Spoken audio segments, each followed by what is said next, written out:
she met my father in the mid-50s. Her name is Sonja Maria Magdalena van Beers.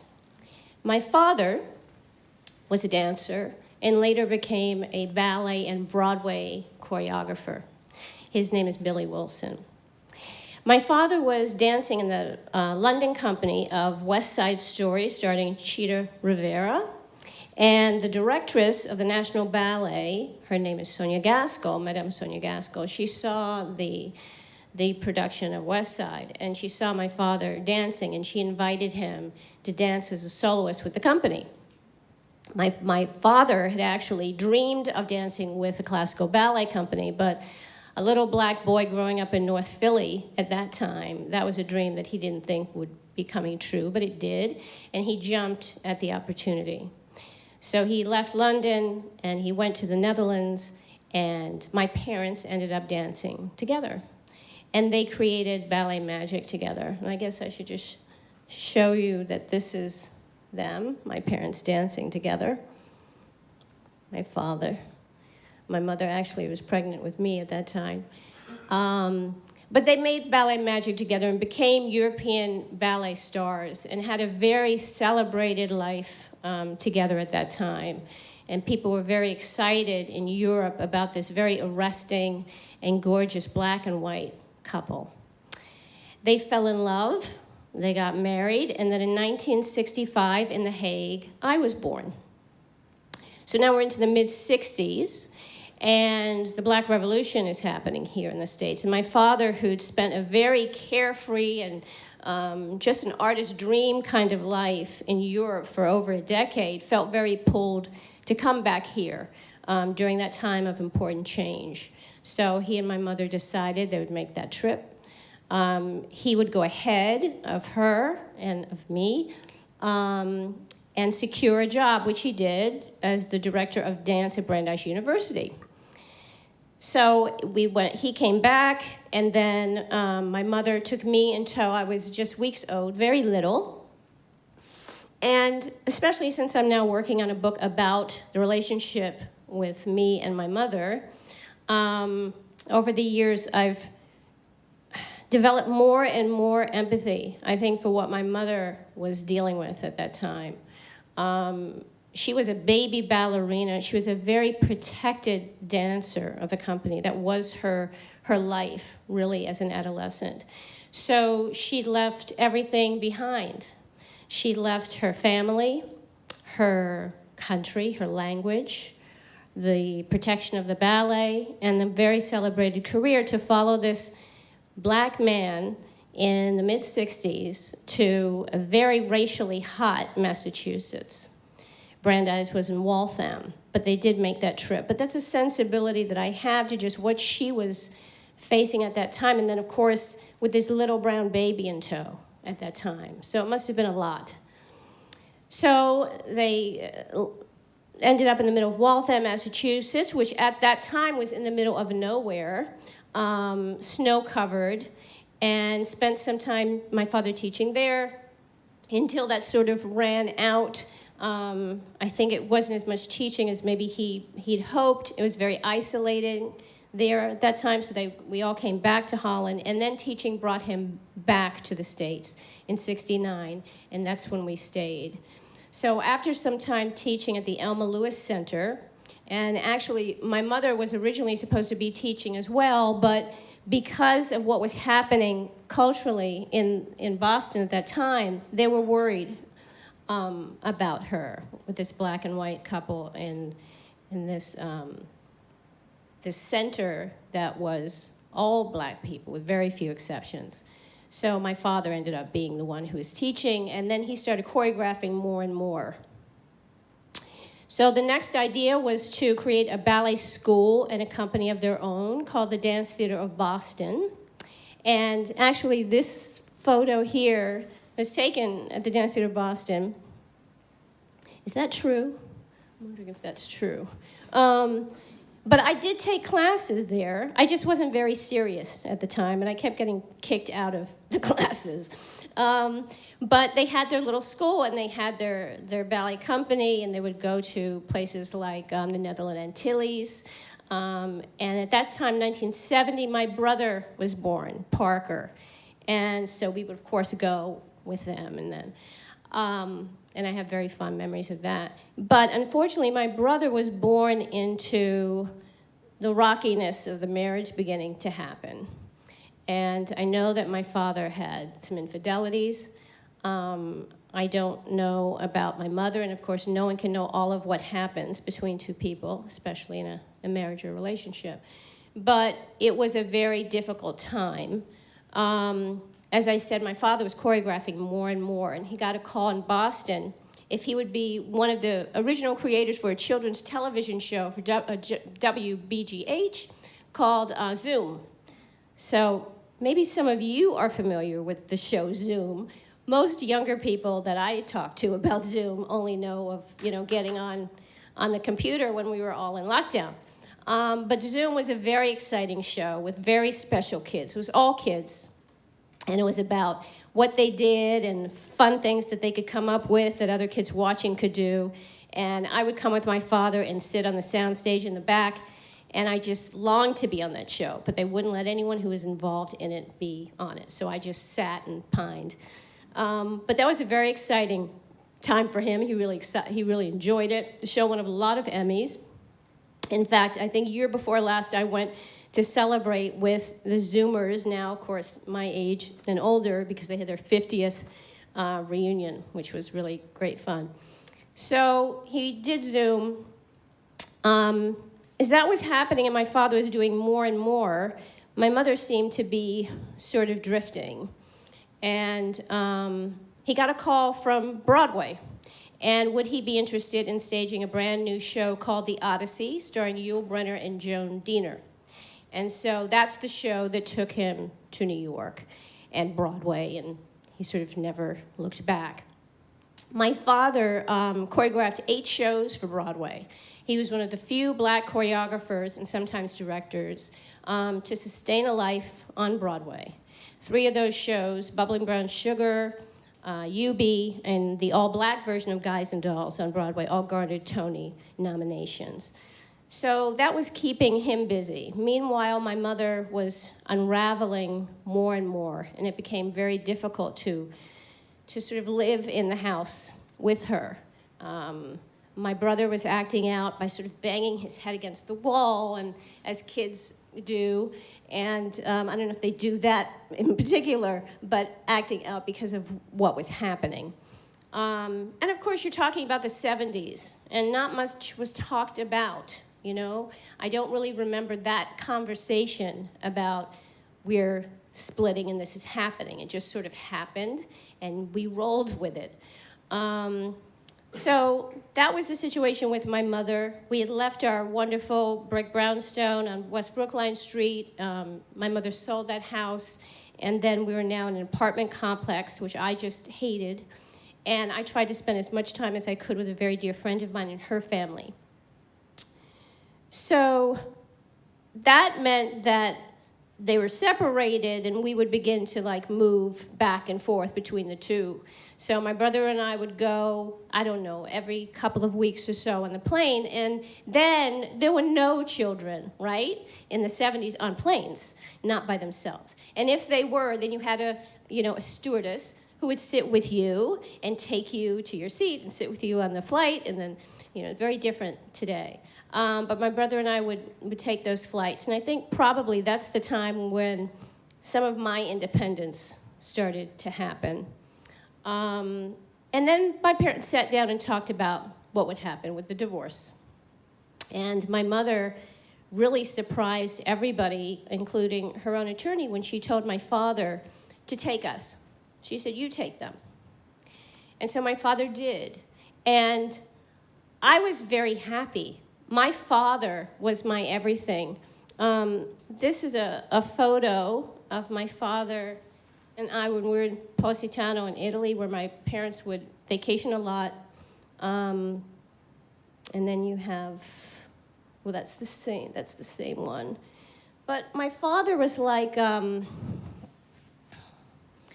kind of, I don't know, God-ish person to me. He could do no wrong. He hung the moon. And when my parents divorced, that's when I decided that I wanted to dance seriously. And of course, I'd been dancing a little bit since I was born. My parents would take me in a basket and sit me in Rotterdam when they would teach their classes or wherever. And that's where I would be. So I was probably doing some dancing even before I was running. But that's when I started seriously, when things started to sort of turn upside down. And again, without much explanation about what was happening. And when my brother and I then moved to be with my father in Manhattan, it was with the new love of my father's life, who was another black man, a gorgeous singer and performer named Chip Garnett. And that's Chip on top. Chip was 10 years my father's junior. And again, it was dancing for me. And then it was books, which I came to reluctantly. My father was a voracious reader. And then I finally gave in and just found books to be something that I could sort of escape to, and also writing in my diaries, or journals you call it today. You don't say diaries anymore. So that's what sort of got me, I think, into a better space about all of what I didn't understand. And of course, Chip was something I really didn't quite understand, because at that time, you know, there was no conversation about what that was. He was introduced as our friend, my father's friend, sometimes uncle, very different from today, when, you know, my kids and I, since they were little, would talk about all kinds of things that were never discussed when I was coming up.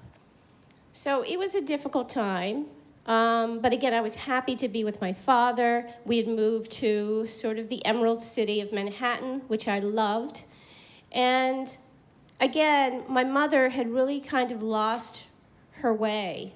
And when she gave up us to my father, she really stepped away from my life in particular. She and my brother have a very different relationship. Every once in a while, she would call out of the blue, and it would sort of turn the whole household upside down, especially me, because it was so confusing. And in that phone call, she would always talk to me about everything that she was doing for us and everything that she had done and how she'd always been there. And where's that photo? You see me, the little contender here. I'm like, I'm here. I'm not going to be ignored. It wasn't so easy for me to let her roll on that. And so every time she'd call with that kind of patter, you know, that kind of ready conversation or a statement about what she'd done, I would say, no, you didn't. No, you haven't. No, you weren't. Since age 10. And my mother would invariably hang the phone up on me. And then I would go about my life, and I was very busy as a young dancer, and luckily I could throw myself into that. And so when that would happen, it shut down any interest I had then in getting to know my mother or spending time with my mother at all. And my father did everything that he could to, I think, show us a positive light in every house and apartment we lived. He had a beautiful photo of her dancing on the wall. He said because she was gorgeous. And she was a good mother in the beginning. And he didn't even fully understand what had happened. There were some indications of things along the way. And over the years, especially since working on this next book, I've come to realize only almost 99% that there must be, as she's still with us today, some mental something that was going on. I don't think it was just the rejection that she dealt, you know, in dealing with my father. My father was a piece of work. He was a lot to handle, but I also think that she knew, for the most part, probably what she was getting into, for lack of a better phrase. Doesn't make it right, But I'm just saying my father was complex, and she is very complex. So anyway, I continued on with my dancing. I started at the New York School of Ballet, which was run by Barbara Fallis and my goodness, John Boy's father, Richard Thomas. I don't know if any of you know the Waltons, but this was John Boy's father, Richard Thomas Sr.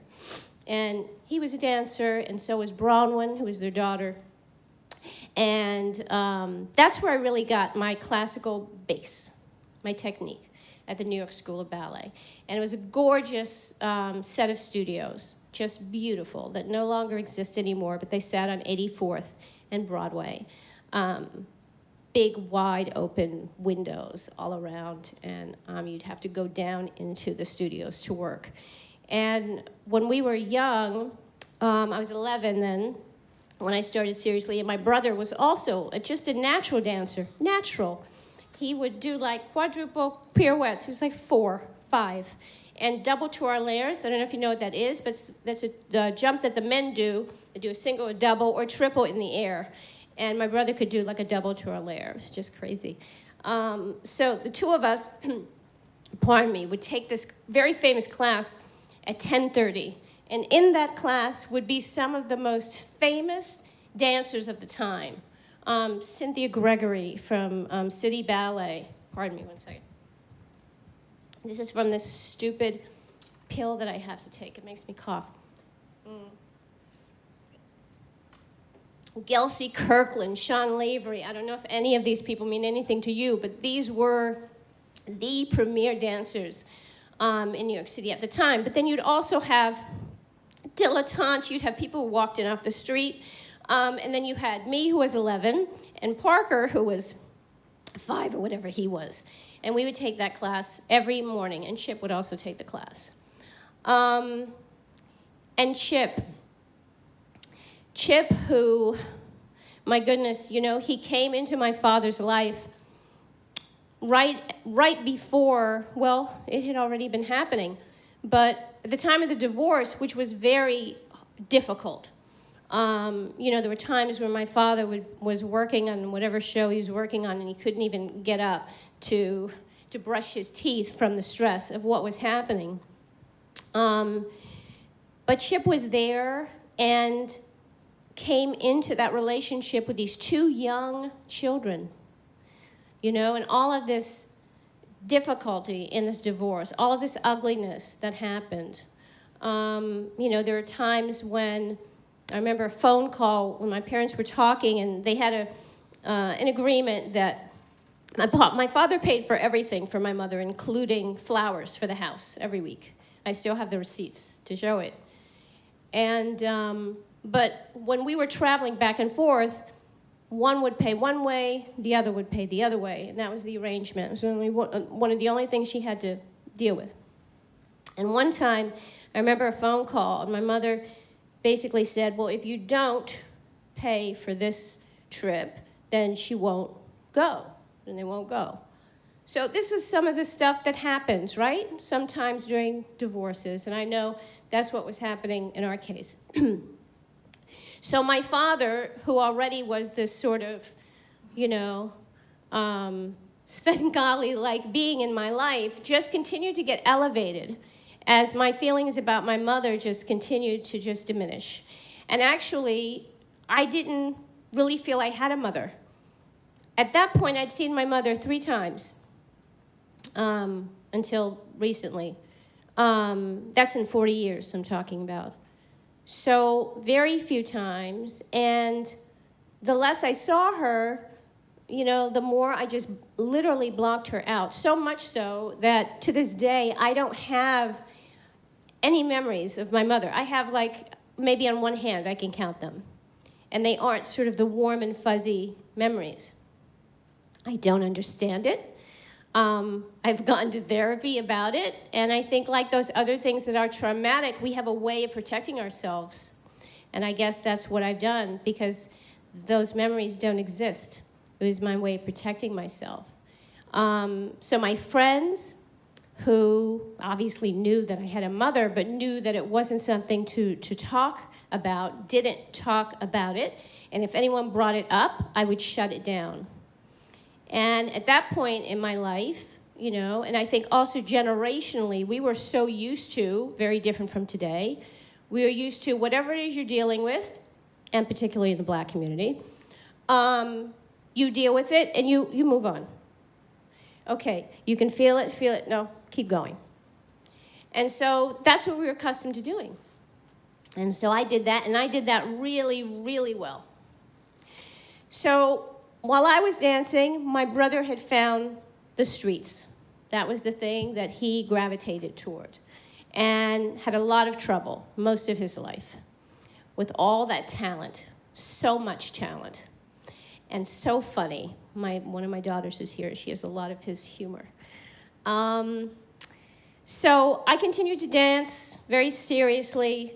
After the New York School of Ballet, actually my godfather, Carl Shook, who was the co-founder of the Dance Theatre of Harlem, one of my father's mentors and also Arthur Mitchell's, he said, Holly needs to, I think, go to another school now. She has this technique. And Richard was all about technique. He would tell you, don't come in here and think you're going to dance and dance. No, it's about technique. So people watching out for me were saying, okay, now I think it's time for you to do something else, to go somewhere else.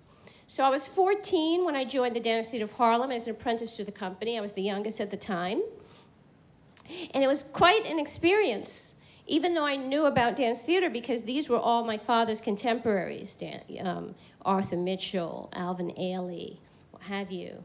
But to walk in at 14 years old into a studio and see all of these dancers who looked like me was extraordinary. And the other thing, which was, it was the only company doing this. They're only now starting to change this. In fact, I just saw something by Misty Copeland talking about point shoes and how they're changing the colors. But it was the Dance Theatre of Harlem that had dancers dye the tights and the shoes to your color. So instead of being a very brown, dark girl with pink tights on, you actually, how ridiculous is that, right? It's kind of foolish, right? So now you could actually match your skin tone, which was beautiful. And you had this whole cornucopia of colors on the stage. And of course, the company was gorgeous. And it was one of a kind at that time. It was the only ballet company, classical ballet company, as well as doing other things, contemporary and other things. But were internationally, renowned. So my godfather was there, Carl Shook. And I don't, is he here? No, he's not here. So that's where I studied. And actually I would, Kim, you'll have to tell me how I'm doing, because it's a lot to talk about. But at that time, I was going to a school called Professional Children's School. And this school is still in New York, and it's for kids who are professional children or the children of professional parents in the business, whether it's film or stage or dancing, whatever it is. So if you were a child actor or something, I was a dancer, I would go to school for half an hour, and then I'd get on the subway, and then I'd go up to Harlem, and I would dance for the rest of the day. And then we'd do our seasons. We had our city center seasons, and then go overseas, which I did a little bit to Sadler's Wells. But then I wanted to be a regular kid. I missed sort of hanging out. So I told my father that I think I was ready to stop. And at the time, we'd moved out of Manhattan, and we moved to Jersey because my father wanted to have more space for us to have a house. That was still part of what we were used to having. We were always like part city, part suburban kids growing up. So got the house. Chip and I were still having a hard time because to me, he was my nemesis. He was everything I thought was wrong in my life because all those years, those young years of dancing, which kept me very busy, but I was also very angry and very cynical. And I thought that everything in my life that was wrong was really Chip. But Chip came to the table with nothing but love. Nothing but love. And he never walked away. And he could have, so many times. It took me a long time, some maturity, some growth to realize that it was really, you know, my mother that I was missing, my biological mother, and that it wasn't Chip. So there's that's happening at the same time. So I'm dancing, and I go on to do all kinds of different things. I want to act, and I do commercials and some film and lots of different things. Lots of very, I think, you know, I felt very lucky as a dancer and as a performer that I got a chance to do a lot of different things. So that when I stopped dancing, I didn't feel at all that, oh, I have to leave because I didn't get to do so-and-so. I really felt that I had fulfilled what I wanted to as a dancer. And then I got the acting bug and thought that I really wanted to do film and did some of that. Didn't think I'd ever go to college because I was doing what I would be studying the whole time. I had been working and making some money since I was 14. And always also had another little job that I was doing. So my father at the time, because he straddled ballets, he choreographed over 35. He had Broadway, and then he also had academia. So at that time, he was at Carnegie Mellon University, and he was an artist in resident there, and he loved what they were doing. He was brought on by Mel Shapiro, who had directed Stop the World, I Want to Get Off with Sammy Davis Jr., which was one of the shows that my father choreographed. And he said, oh, you must come. It's really exciting what's happening here. And my father did and was there for several years and was very excited by what Mel was doing and what the students were doing. So literally 4 years of therapy. but it was a great experience. So I didn't think that I ever wanted to go. But what happened was, he said, well, just come and just visit. I said, okay, I'll visit. Well, first I said, no, I'll go to NYU. He's like, no, you need to go away. Leave New York. It will be there. So I finally visited CMU, and I walked into the Center of Fine Arts with these beautiful floors and marble, and all of the rehearsal rooms were up on top. You could hear all of the violins and all the music being played, you know, work done by the students. And I just fell in love. I was smitten. I said, this is where I want to be. And it was the only school I applied to. I didn't think I'd get in, but I did. And so I did that for 4 years. And then my mother would occasionally call or something, and everything would sort of turn upside down, and then I'd lock it out. And really, I didn't have a mother. I mean, I decided, it was sort of conscious. I can't tell you that I remember the day and the time that I did this. But to me, I didn't have a mother. On Mother's Day, when everyone was talking about Mother's Day, I didn't even connect Mother's Day. It wasn't even in my realm. I could say, oh, happy Mother's Day to you. And I didn't even connect that there was a mother somewhere out there. My mother had left. By this point, she'd left Boston some years ago, and she moved to LA, and she was there for a long, long time. And we never really knew what she was doing. It was always very elusive. There was also always some paranoia when we talked to her. She was worried about people listening in on the phone. I certainly didn't know what that was about. I don't know that my father did either. We didn't really have conversations about what that might mean in some other, you know, mental terms. But we knew that there were some problems there. So anyway, so life just kept on. I worked a lot with my father. Chip and my father worked a lot together. They created a lot of things together. Chip often assisted my father on projects. So it was a wonderful, wonderful upbringing that I had. I feel very lucky to have had what I did and to have had the father that I did. He brought us into everything. You know, every audition, every rehearsal, whether it was, you know, in a regular studio somewhere or on stage on Broadway. My brother and I would spend time running through the theaters, flipping down all the seats or being backstage and making mischief, talking to, who was a part of the show. And we were very fortunate to also not only watch up close, but also get to know some of these great artists that we were surrounded by growing up. And my father always made a point, especially of those black artists, to know who they were and what they'd done.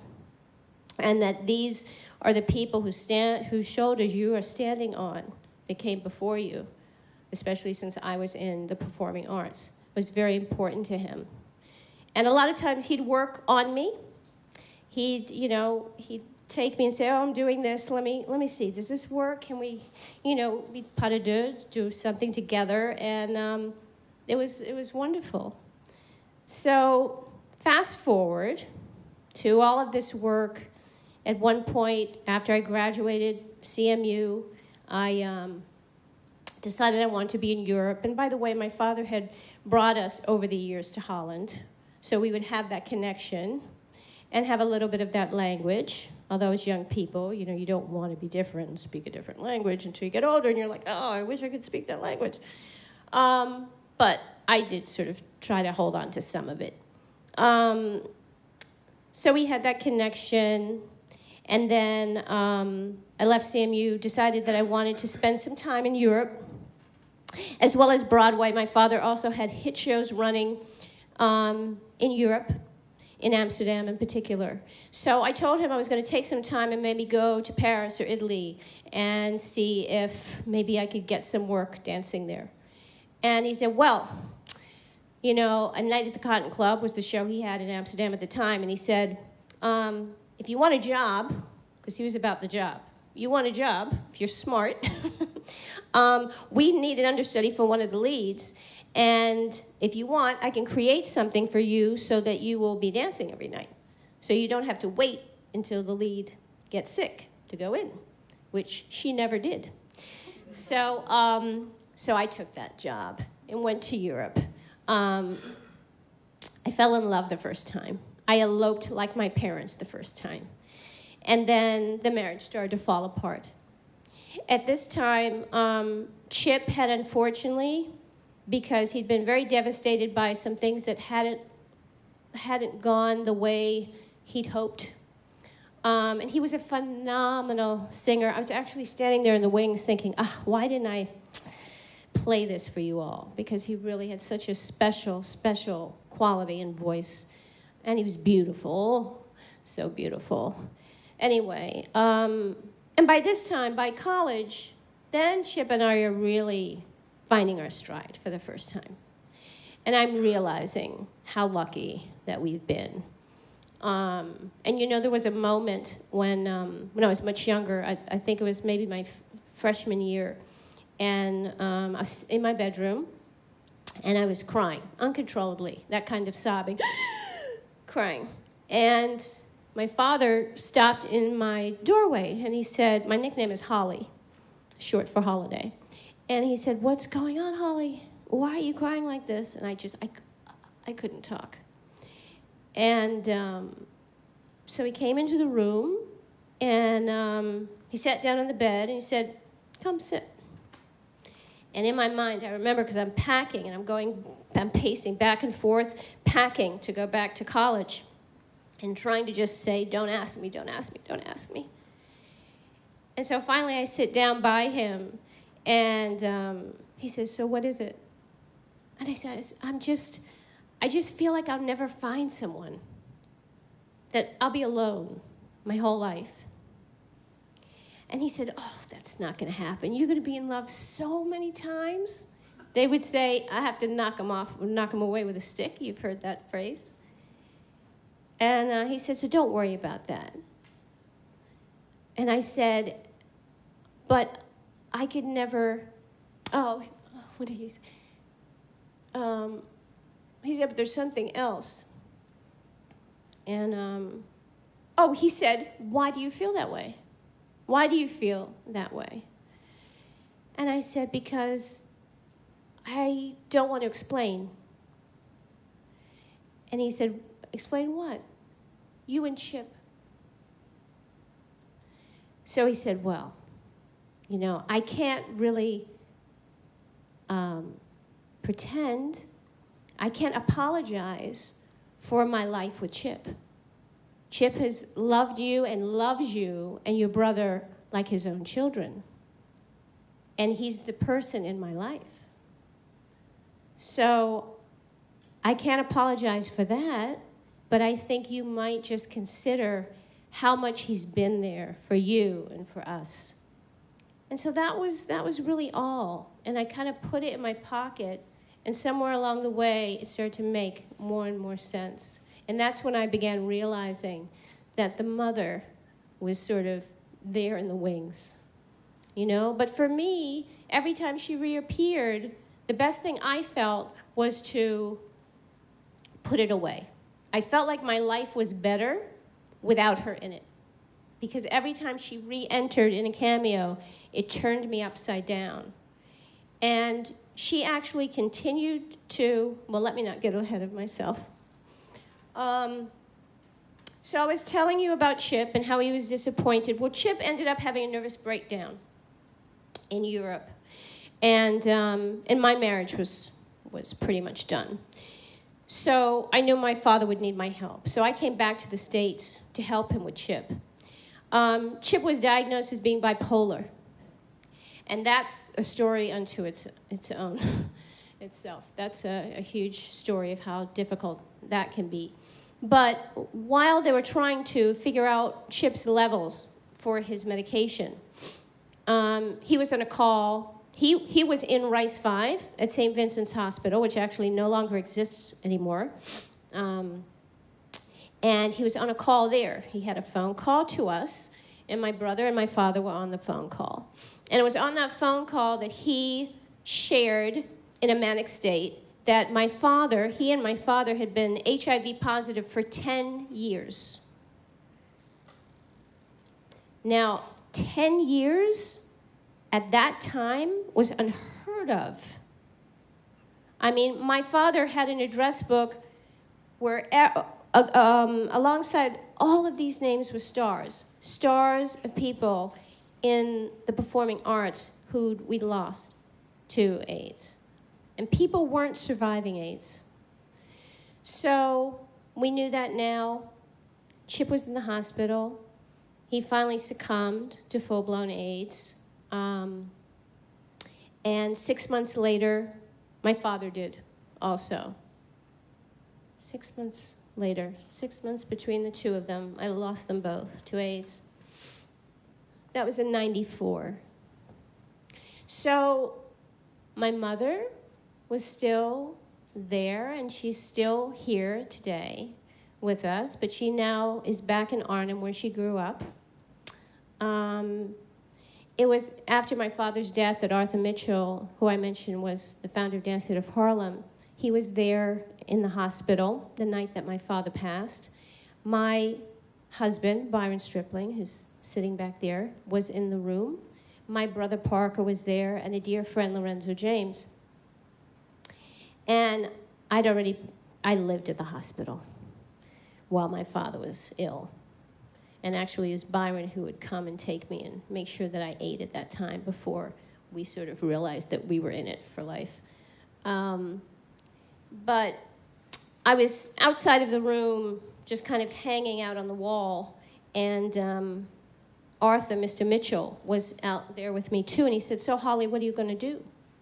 He was like my second father. I had like 3 sort of extra fathers in my life, and he was one of them. And I said, "I don't know." And he said, "Well, you should write his biography." And I said, "Okay, I will." And it started that way, but then it morphed into my story about my father and our lives together growing up. And that more or less brings us to now, except that, you know, I knew that I had another book in me that needed to explore this very strange relationship with my mother. Because that in my life has been the mother lode, so to speak. It's been the most difficult piece. And so that's what I've been working on now. And in fact, I saw her in 2019. This is the 4th time that I saw her now in 40 years. I went to the Netherlands and I saw her, and it was the loveliest moment I had with my mother that I can recall. It's not to say there weren't good memories somewhere there, but as I told you, I never remembered them. And then I came home, back here. She knew I was working on this book about her and about us. And I figured, let me ask one last time. I'd asked her sort of in passing about helping me with the genealogy, with the history, because I don't even know my grandparents' names. And so I called her and I said, yeah, I'm back, I'm fine. I said, listen, I just want to ask you one last time. I said, would you help me with the history, with your history, with our history? And she said, oh, you just want to drag my family into the mud. And she hung up on me. I was 54. So that's the last time I've been in touch with my mother. But bit by bit, I've come to learn more about her, but I feel like this book is about a lot of unanswered questions and how one sits with that for like a lifetime, pretty much, you know? So again, it's all about our stories. And we all have one. Do I have time to share something? Yeah? I'd like to just share a moment from the book, actually, about my mother, and hope that I don't knock over the water in the meantime. Hold on. My brother's still here. He still lives in the Bronx. And I adore my brother, although we have very different lives. He's much like her, very elusive. But I do love him. We have a sort of unspoken, that picture. Where's the picture of the three? Oh, here. Do you see this? It's one of my favorite photos, and I have it a little bit bigger in my house. It was a photo taken by Christopher Little, a photographer for the New York Times, and my father had 2 hit shows running on Broadway at the same time. But in the midst of this battle with my mother, who was really trying to take him for everything that he had. And yeah, that picture is like, well, to me, it probably looks like something else. But I think he's holding on to us for dear life in that picture. That's the way that I view it. Anyway, I'm going to share a little something about Sonja. I have seen my mother 3 times in some 30 years. Still, despite nearly all the mother-daughter memories lost, I have retained a clear picture of her as if she were standing here before me right now. She wears a lavender turban of a thin gauzy material, or a black furry hat, depending on the weather. She hates the cold, as I do. She is chic, but just this side of kitsch. No earrings, although her ears are pierced, unless by now they've closed. Her makeup is light in quantity, but clearly professional, a hint of color to the cheeks, brows penciled in and defined. Her eyes are unremarkable, brown eyes, but no doubt my father saw their unique beauty. She sweeps a liquid liner on the lids in a theatrical yet subtle way. Less is more. Her eyes are done in the fashion of the 50s, when elegant women wore suits of black boucle and the fashion template was Dovima. There is a lateral greediness to my mother's lips, emphasized in a pinkish salmon or red hue, then filled in with the same. If caught in a thankless light, the slightest hint of blonde facial hair can be detected just above the lips and on her white cheeks. Ash blonde is her original hair color. She always dyed it auburn for the stage. Wisps would often escape from beneath her hat or wrap. A slightly pointed nose. More than anything, I recall an inoffensive mole on the back of her neck. I remember her beauty marks. My mother was not a striking beauty, not in the face.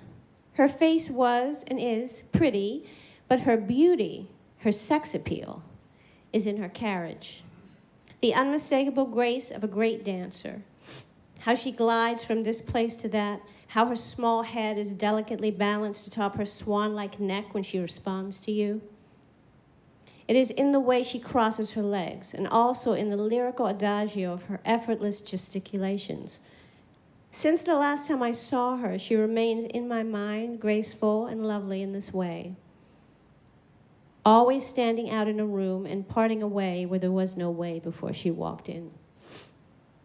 I imagine her still wearing a tightly fitted black or magenta stretch turtleneck with lycra-like black pants. It's a style stuck in the 80s, mixed with classic European taste. Her ensemble made complete with black or gray suede, high-heeled boots that armor up the length of her long, slender legs. This is Sonja Maria Magdalena van Beers, my mother, on the outside.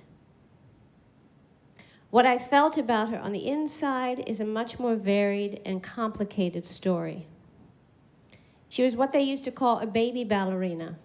These were the supremely gifted girls who, from the time they could plie, were on stage dancing full-length ballets as stars. Her legs, feet, and line were exquisite. She could linger endlessly in a balance on point and had mastered the beautiful art of bourrée, as if floating across the stage, her feet fluttering like a hummingbird's wings. My father said that he'd never seen a more beautiful sylphide than the one danced by my mother. Thank you all so much.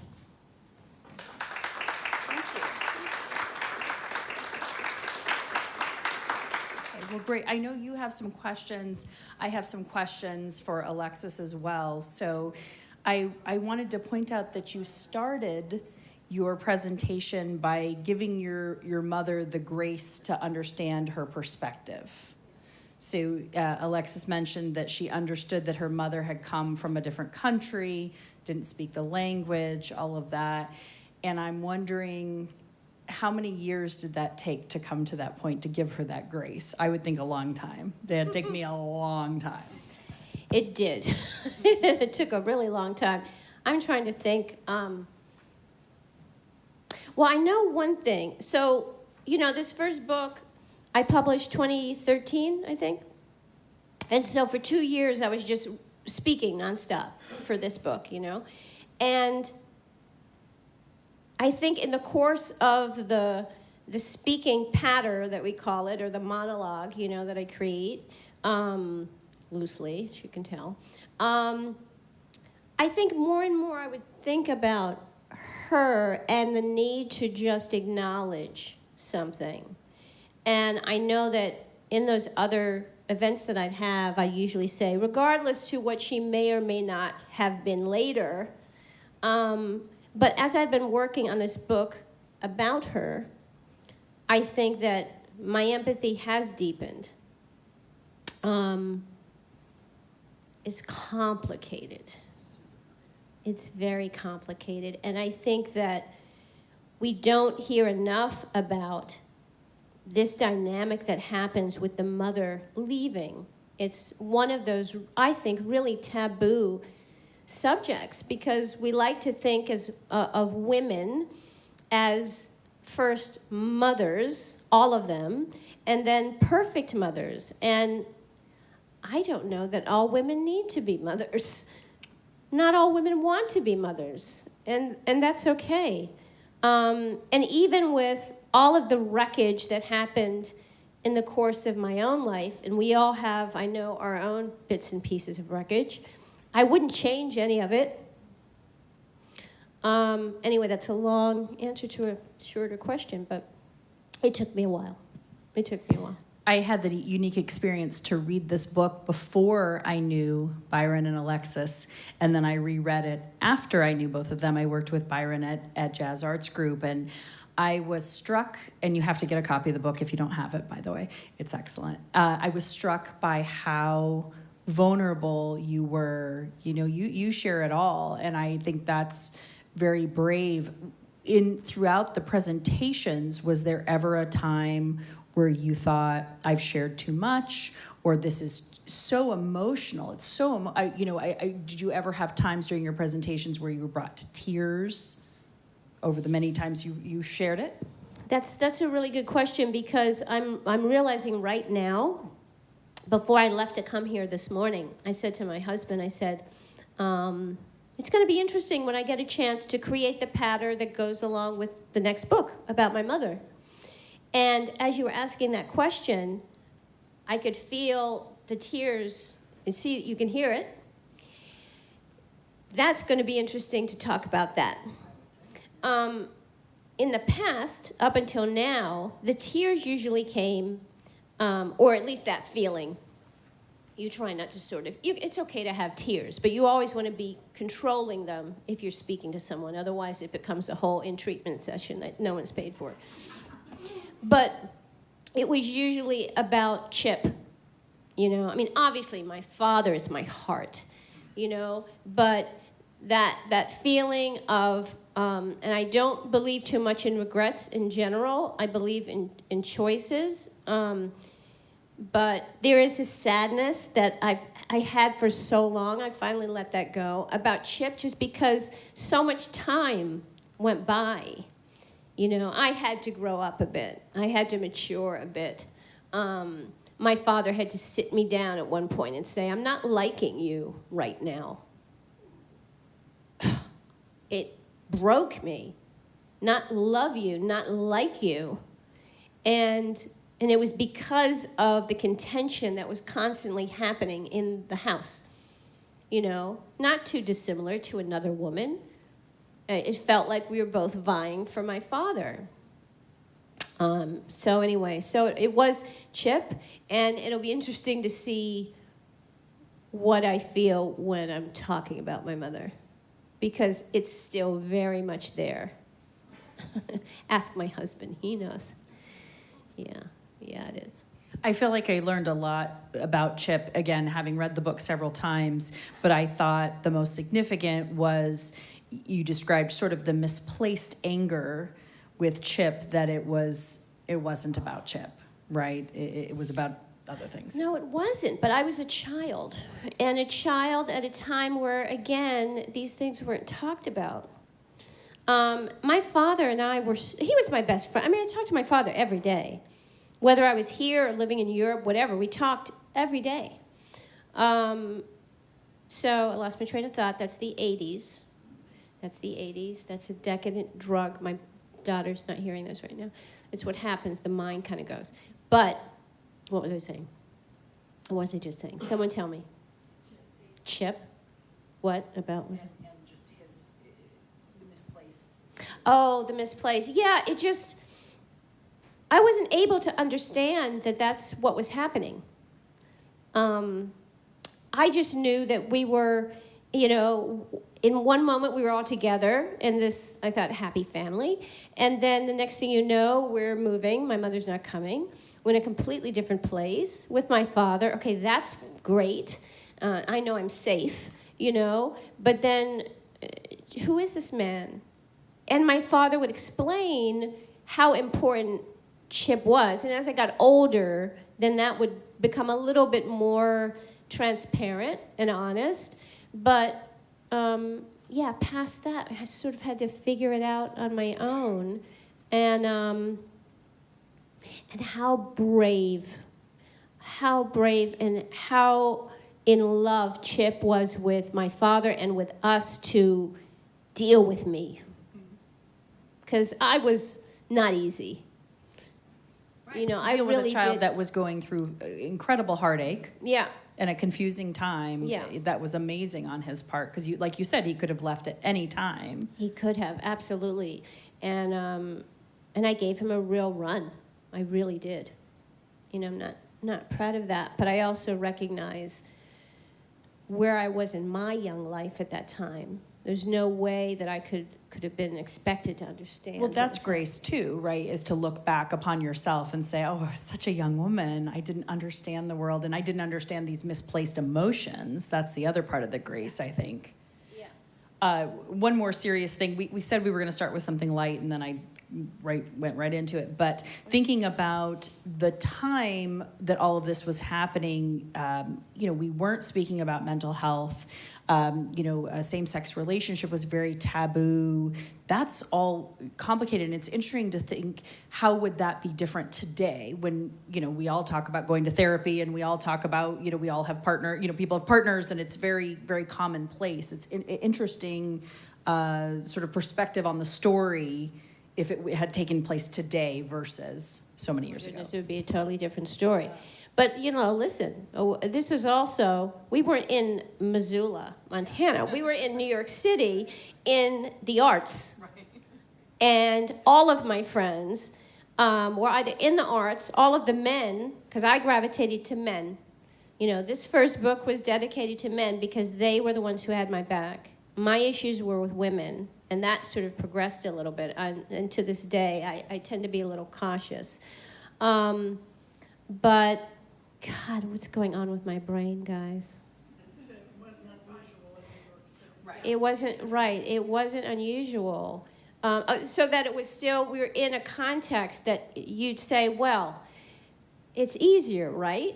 And it was, but it still wasn't talked about. You know what I mean? And for these two black gay men to be navigating the Great White Way, by the way, is no small feat, and my father having to shoulder the pressure of that. I mean, there's the pressure of being on Broadway, period. And then there's the pressure of being a black man looking as gorgeous as my father did. Absolutely on top of his game, which is why he was hired over and over and had a career the way he did. But that was a lot to shoulder, but I think that it absolutely would be different today. I can't even imagine, and yet we're still dealing with some of the same things. I think right now is such a great example of how I'm very bad with phrases. My husband is great. He remembers all these quotes, and even though I remember dialogue with plays, it's like I can't remember any quotes. But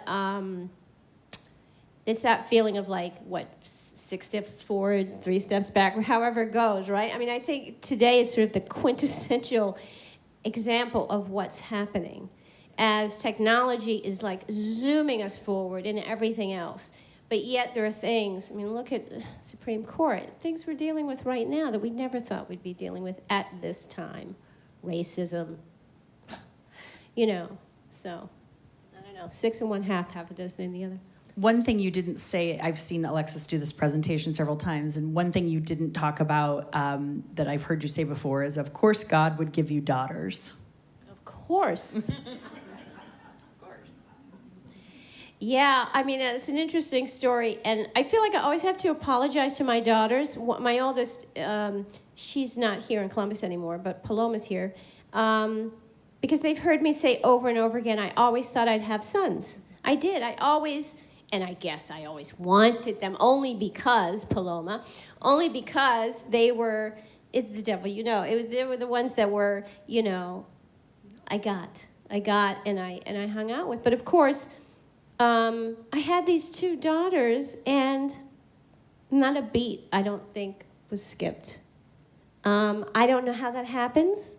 I can only attribute that to the love that my father and Chip gave me. The fact that I can have children, 2 daughters, and that they're talking to me and they like hanging out with me is enormous. That's something that makes me very emotional.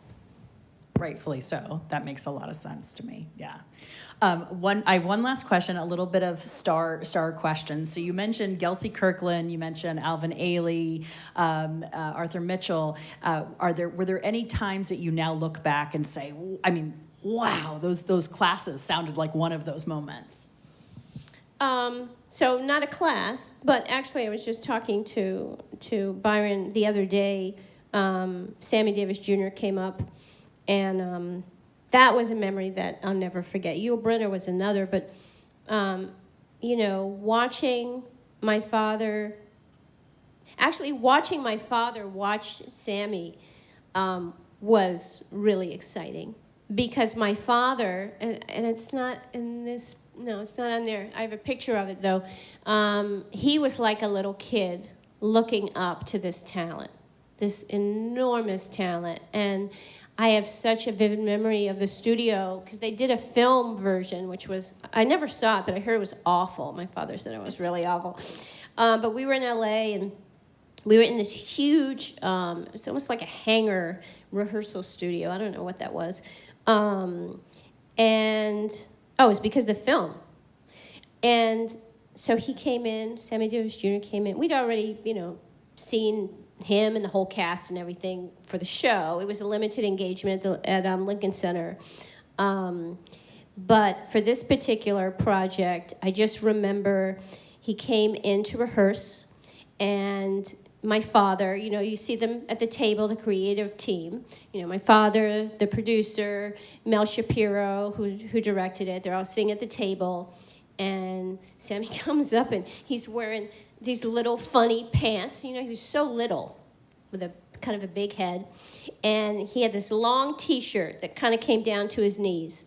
His hair was all jacked up, had all his rings and his medallions and everything, and he took it all off, put him on the table. They're sitting here, just put everything there on the table, and then stepped back, and then proceeded to just raise the roof with this, I don't know what you call it, but it is either God's gift or the universe or whatever you name that thing to be, that is sort of otherworldly in terms of the talent, the gift.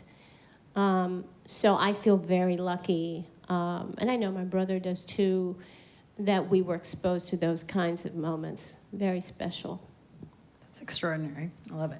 What questions do you have? I'll repeat them so that anybody watching at home can hear them. But yes, question. Were you ever able to find out more about your mother's background? So was she ever able to find out more about her mother's background? So I am still working on that. There was one question that used to come up a little bit when I started to think about her because of the first book. I couldn't write a book and just pretend she wasn't a part of the story.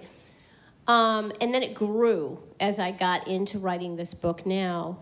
And that was, well, what was happening in 1940 in Arnhem, which happens to be a pretty historic moment when the Nazis came into Holland.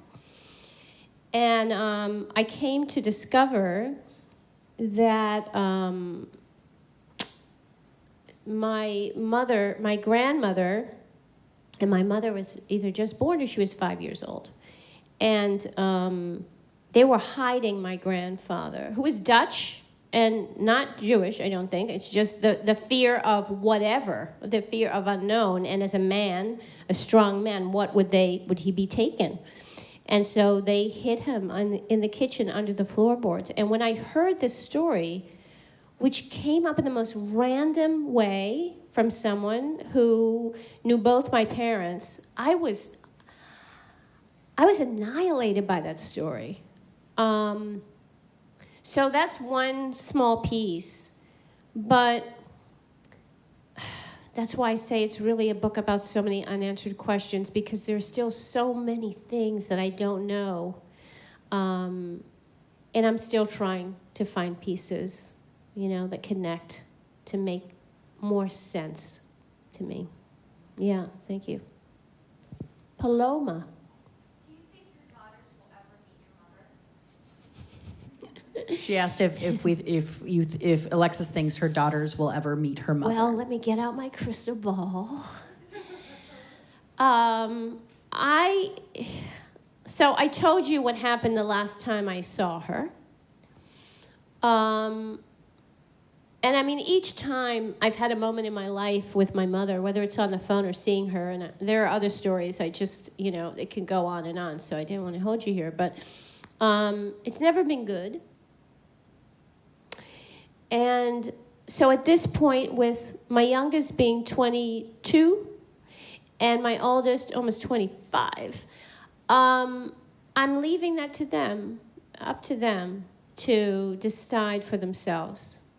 And in fact, this last summer, I spent 2 weeks in Paris by myself to work on the book. And then my daughter, Juliet, came over. She's been trying to live there, so she's been going back and forth, and she came to stay with me for the second week. And before we left, she said, oh, I'm going to come see you. Okay, terrific. And I want to meet my grandmother. Well, of course you want to meet your grandmother. And of course you should. And I'm so thankful that you're asking, that you're curious and you want to know. But for me personally, that completely changed my trip. It went from A to Z. And I purposely didn't go to the Netherlands, which is my comfort zone. I know it. Married there the first time, lived there, I speak the language, I have friends there. I decided, no, I want autonomy. I want to be in a place where I don't know. I don't speak French, I don't know Paris. I've been there a couple times. But then when she said that to me, I was like, well, I'm going to have to sit with that for a minute.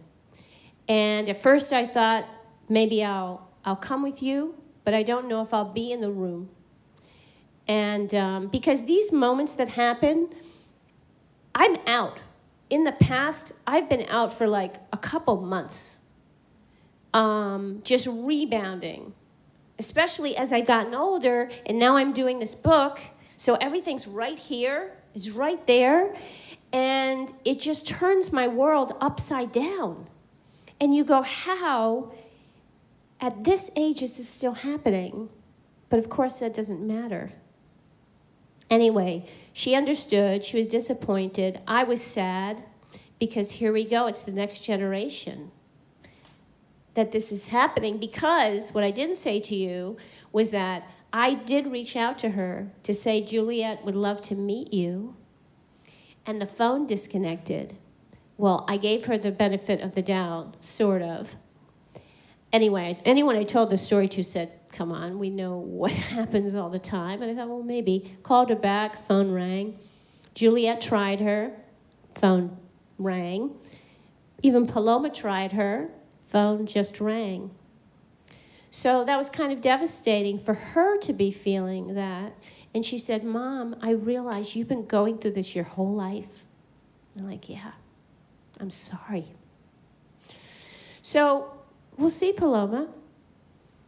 You know, there are lots of flights going to Holland, and maybe you will. And who knows? Maybe things will change, and maybe, you know, the next time it comes up, I'll be like, yeah, we'll go. I thought I felt that way when she first brought it up.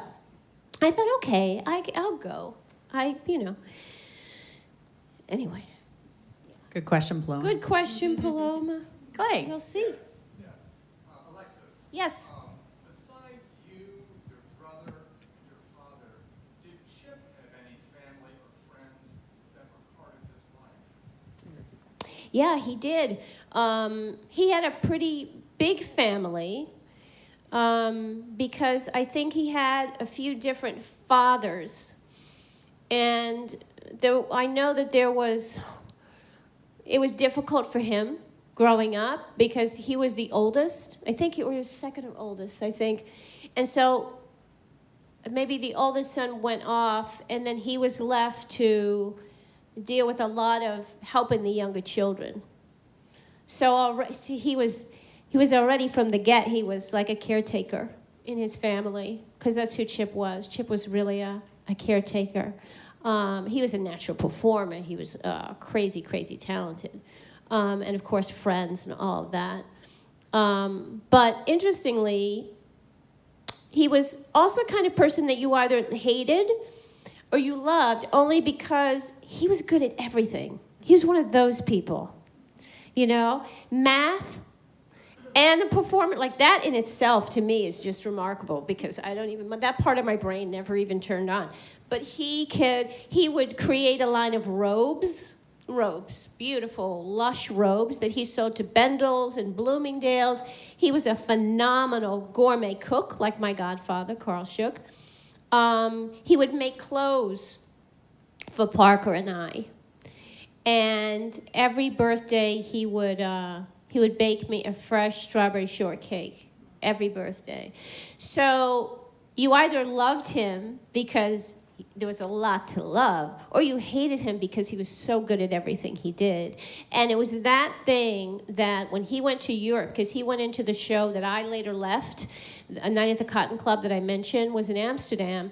I performed in that show, and then I took over the show as a dance captain, and I would also hire new dancers, go to London and everything. And then I left the show. Chip went into the show, and there was one person in particular, a performer in the show, who was very ugly and got a band together. And they sort of were out to undo him. And he was already at a very fragile, I get emotional thinking about that. He was already in a very fragile state. And that is what caused his breakdown. And then, of course, HIV loves that. So the rest is history. I mean, that's what happened to my father, you know, who I never thought. You can't imagine if there's anyone in your life that you think is the rock, you never can imagine them not being here. And it was a stress. It was the stress. I mean, to be HIV for 10 years at that time, in the 80s and 90s, my father and Chip missed the first cocktail by a year. And I've got friends today who have been living. Today, they're still because of that. You know, not because of AZT or Bactrim, but because of the cocktails that they were able to create. So, yeah, Chip had a very full life, though, he did. But he also, as we all do, had his own story. Yeah. Other questions? Yes. Hi, you're so passionate about the arts. What are you doing now? I am always doing a few things at the same time, as most self-employed people do. So I'm working on the book. I was actually just at Denison. I was a part-time career coach for the visual, written, and performing arts, which I think is a wonderful position. And Denison is fabulous, and the people are lovely, and the students are smart and kind. But the admin stole my soul. It stole my soul. So I had to let that go. But I'm working on the book. I think I will pick up what I had been doing, which was working with writers individually, helping them with their stories, which I love doing. I'm also working with a friend about some producing ideas. There's always, you know, there are always a few things going on. You kind of juggle them all, and you hope one will hit. And but the book is, you know, non-negotiable. The book is primary right now. So now I have the time to really, I'm about 75% there, so. Will you tell them the work that you did or doing at the high school? I thought that was really special. So, yeah, I just actually handed over that to someone else to do. She's talking about Olentangy Orange High School, where my two girls graduated, is a phenomenal drama department that they have there.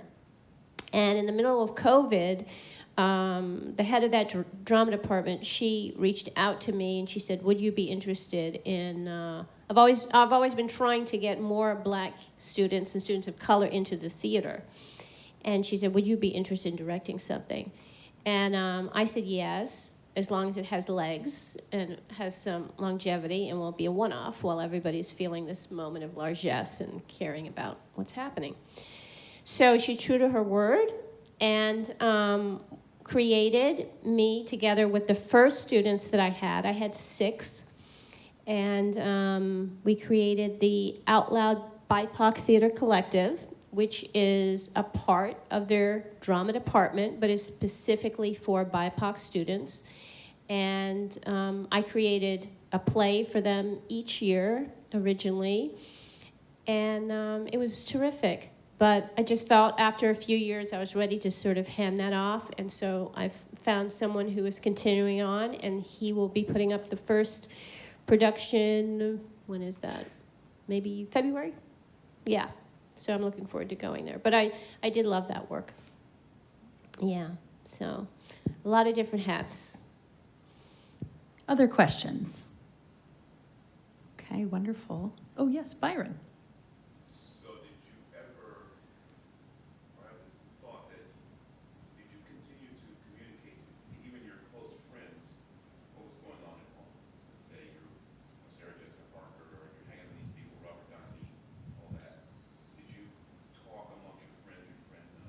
Never.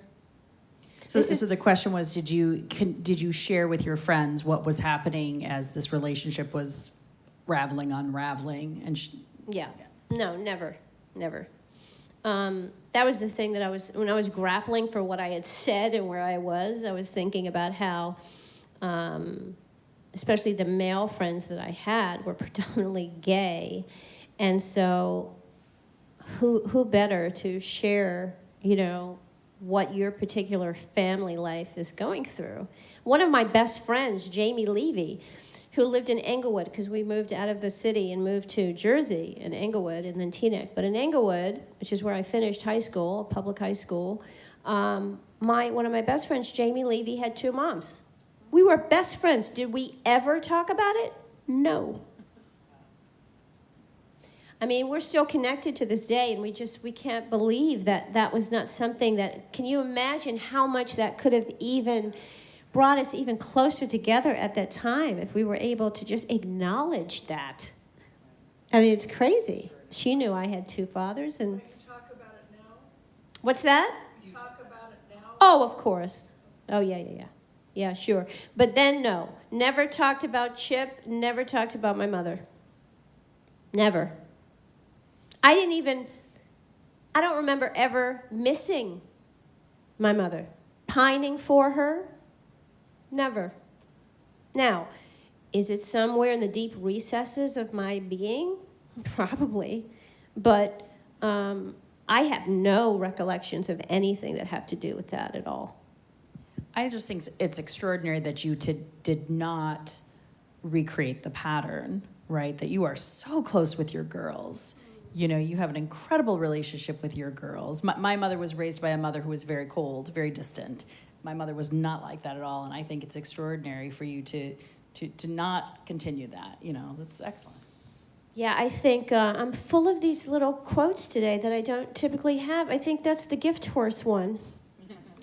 I'll just leave it there, and I'm really grateful. I mean, look, I'm not going to sit here and pretend that it hasn't been a conscious something about having children, especially daughters, given my backstory. And I did absolutely make conscious decisions based on that, trying to interrupt, trying to not do the same thing. For a long time when they were younger, and they were even aware of it, that I had a fear for a moment. Am I getting unhinged? Is this like her? They would say, are you leaving? For a while, they would say that because they knew. And there was a place in me that worried about that. I would never, but would I? It's a very frightening place to be until you, I guess, start to believe the hype and say, no, this is a different story. And they have a different story. And yeah, I'm just trying my best to not do some of those same things. I make my own mistakes every day, as we know as parents. Every day. So, I know at one point that you felt that the girls were too young to read the book. There's some very adult things that happen in the book. Have they both read it now? So Juliet's been reading it for like the last 10 years. My oldest child. I don't know why she hasn't finished it. Paloma, I think, started it. But you know what? I get it. It's part of their lives. It's part of their legacy. So that can be a bit strange. I got to guess, My father didn't read a book for me to know. But I understand that can be weird, and uncertain. And do I want to know? But look, there's so much more that I could have written that I didn't. And I don't believe that children should know everything about their parents and what their parents do, and vice versa. You know what I mean? But I do hope they read it just so that it is a part of their legacy. And I think it would be helpful knowing the story in some deeper detail and some things maybe that they hadn't thought about that's there in black and white. But, that's up to them. Question. I was just thinking, speaking of your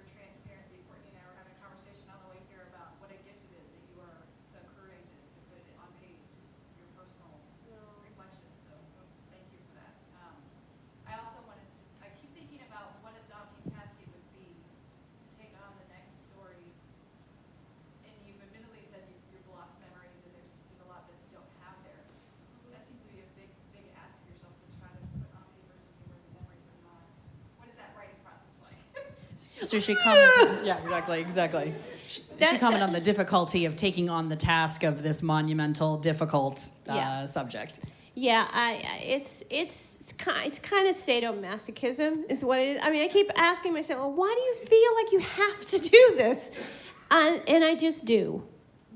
I think after this one, though, I'm going to sort of segue to a cartoon or a cookbook, maybe.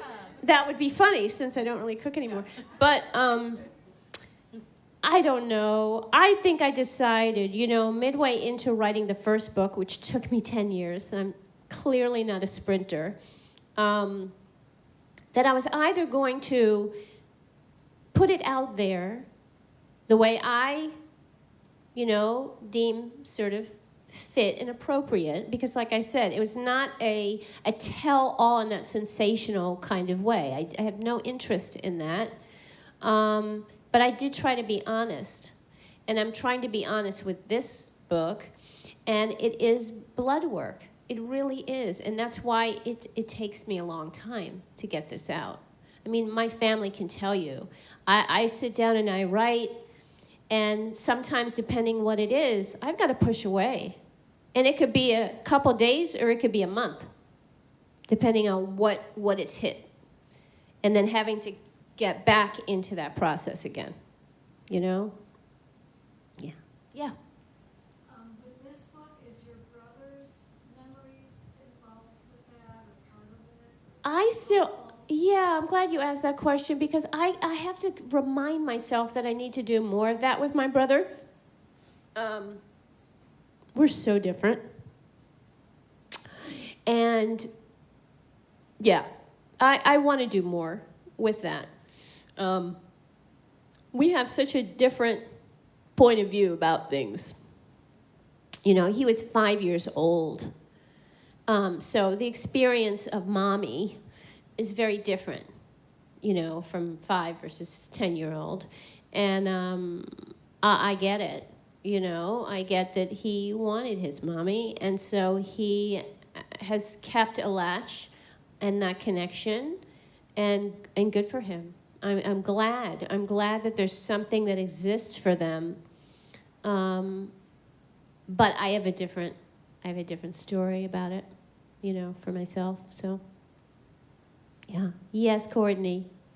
So outside of you and the people that were closest to your father and Chip and their careers, like what their legacy?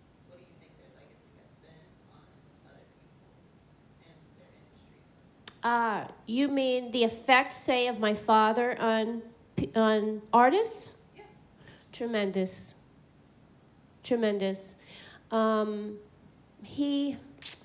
He was just a jewel to work with. He was tough, but he encouraged you. Two very different things. There's so many artists that feel like, and choreographers in particular, especially in the past, that felt that the only way to get the best out of a dancer was to berate them and to minimalize them and to make them feel absolutely like nothing. And at that time, which was, that's part of my father's contemporary, he wasn't about that at all. He was about, yes, you can do it again, because you can do it. And I know you can do it, so I'm not going to accept less from you. He would say to me, too. Because I had, as a dancer, I was born with a lot of gifts. I was a very easy dancer. That means I had high legs and beautiful feet, and I was a natural dancer. So sometimes it was harder for me because I had to ask more for myself because I could do less. But my father, as long as he was there, would say, "That's not it, Holly." And he almost fired me on a gig, actually, once. He did, most certainly. I pulled it together. But he's like, "You got about 5 minutes." And he didn't play around. But he was so caring. He understood the plight of artists. He knew that we were our own worst critics. And but he also did not BS. He was absolutely on top of the business. and knowing exactly what all of that meant. I did a webinar. I was going to bring that up. That was really special. Will you tell them about that? Thank you. Yeah. Man, that was a production Yeah. on Zoom. But it was a webinar tribute to my father, and it was about his life and work and contributions. I'd love for you to see it. I'll share it with you. And I invited, along with that sort of whole chronology of his life and work, artists who had been touched by my father. People like Ken Page, Billy Porter, Tamara Tooney, Debbie Allen. They all spoke a little bit to my father and the effect and how he lifted them up and made them better, you know. And he also, well, I could go on and on about my dad, but he was also so young in spirit. I mean, he would be in rehearsal with dancers, and he's like, you have to fluff because I am 3 times older than you and running around faster and jumping higher than you. He had just such a young spirit, you know, and so anything that he wanted you to do, he could pretty much do it. I wish I could say that, but he danced a lot longer than I did, so yeah, he meant a lot to Black artists, giving them work. I'll just say one more thing. For instance, when he had an audition for a show, he knew almost everyone who would come into that audition because there weren't cattle calls, they were through agents, or he'd be calling them up and say, hey, Melba Moore, you should come and read for this. But he didn't do the regular BS thing. He didn't make them do something that he already knew they could do. He made sure that when they walked into the door that they were acknowledged in a certain kind of way, you know, because they were there trying to get a gig, not for fun, but so that they could stay relevant and pay their rent. And so he wasn't going to put them through all of that demeaning stuff, right? And play games with them and all of that. He said, no, here's so-and-so, you know, oh, just give us a something, you know, read something, and yes, we want you, or whatever it was. I just love that, you know, because so much of the time it's not that. And people in power, can be very easy for them to be ugly unnecessarily. And my father was a real class act. Thank you so much. My pleasure. This was absolutely wonderful. What a riveting story, and you're a wonderful storyteller, and thank you so much for coming. Appreciate it. Thank you. Thank you for having me.